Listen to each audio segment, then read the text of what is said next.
everyone, how are you doing? This is MD Tech here with another quick tutorial.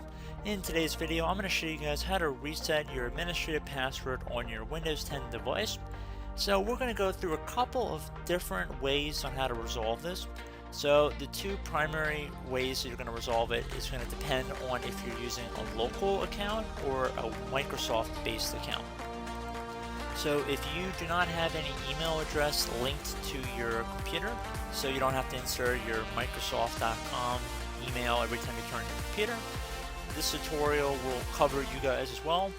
And you guys actually have a more simple fix, but assuming the bulk of you guys are probably going to have a local account, and that's pretty much what I'm gearing most of this video towards, this tutorial will be for you guys as well. So we're going to jump right into it, and we're going to start, and this will pretty much be the same process for whatever account type you're using. And you want to go onto Microsoft's website and download the Windows 10 Media Creation utility, and you want to basically boot your computer off of the Windows 10 installation media. And I will have a link in the description to the utility, and basically you just have to have a bootable DVD or USB flash drive, and you want to boot your computer off of it.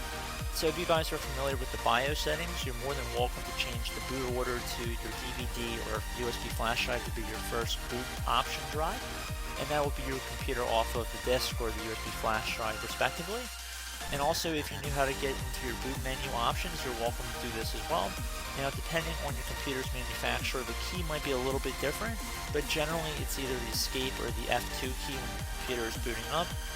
But again, it really depends on a case-by-case basis. So that's not really what this tutorial is about, but assuming that you have your Windows 10 installation media already ready to go, and we're ready to boot our computer off of our DVD, you are in the right place. So we're going to start by going to our CD-ROM drive, which is DVD. It might be a little bit different depending on your computer. And I'm going to select that, and then I'm going to select any key to boot off of my DVD here. And this will take a moment, so you just want to be patient.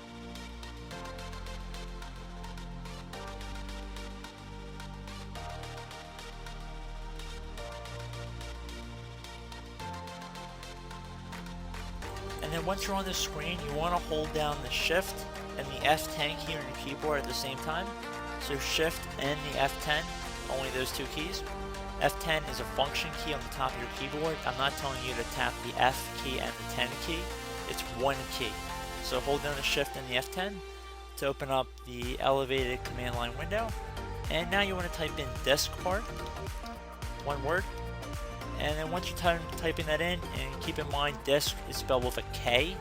So disk part, once you're done doing that, you want to hit enter. If you did it correctly, it should say Microsoft disk part version, and then whatever, doesn't really matter too much. And then once you're done with that, you want to type in list volume. Two words, list volume, so L-I-S-T space volume. And then once you're done doing that, you want to hit enter. So now you want to select your main partition on your system where you're going to be having your Windows partition on. So you can see the largest one here is going to be 24 gigabytes. And keep in mind there might be some numbers here that look bigger. And you can see that there's a couple that are about 2800 megabytes and one that's about 549 megabytes.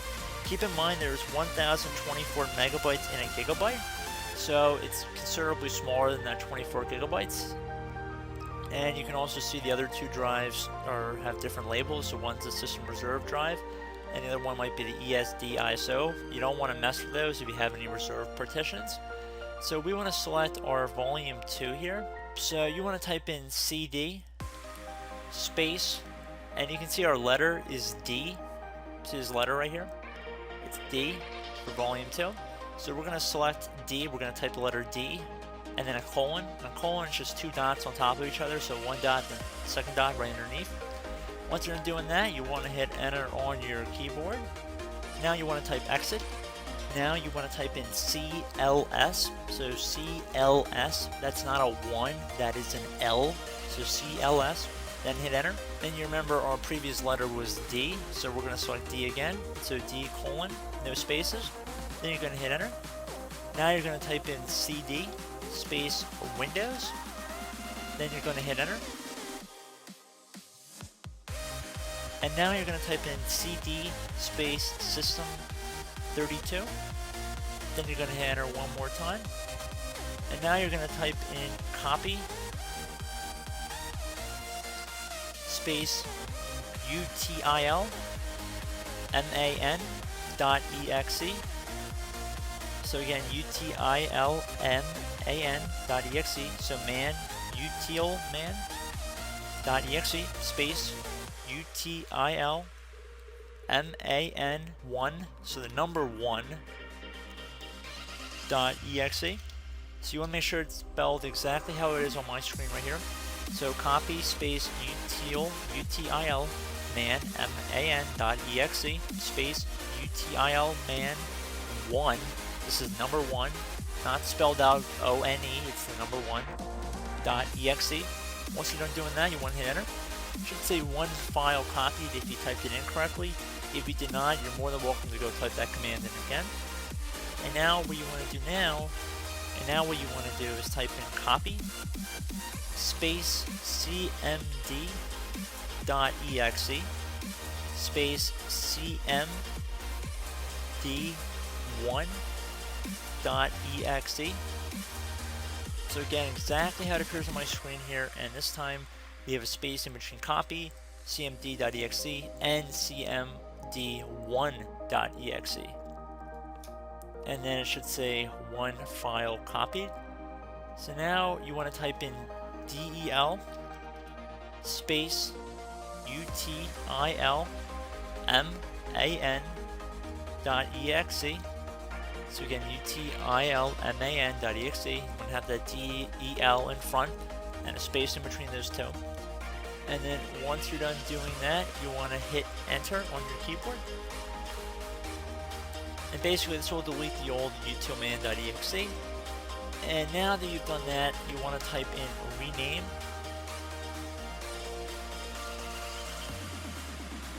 space cmd.exe space util man.exe. So again, rename space cmd.exe, another space util man.exe. Exactly how it appears on my screen. Then you want to hit enter. Now at this point you want to close out of any windows you have open on your screen. So close out of everything. You want to cancel the Windows installation. Yes.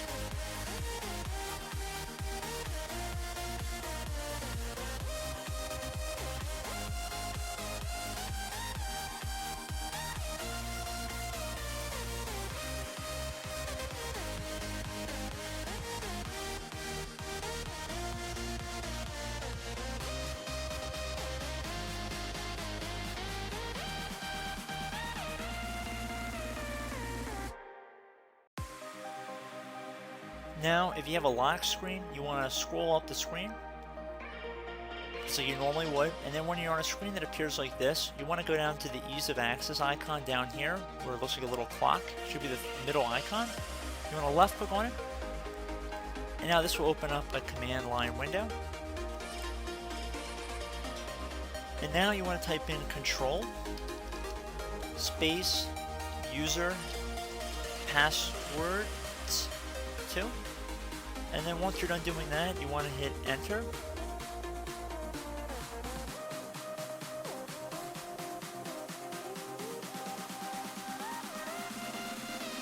Now you want to left click on the username listed here, and then underneath password you want to left click on reset password, and there you go guys, simple as that. Enter in your new password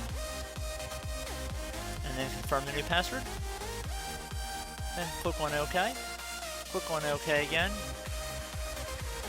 and then you can close out of this command line window, type in your new password, and there we go guys, the computer should log us into Windows.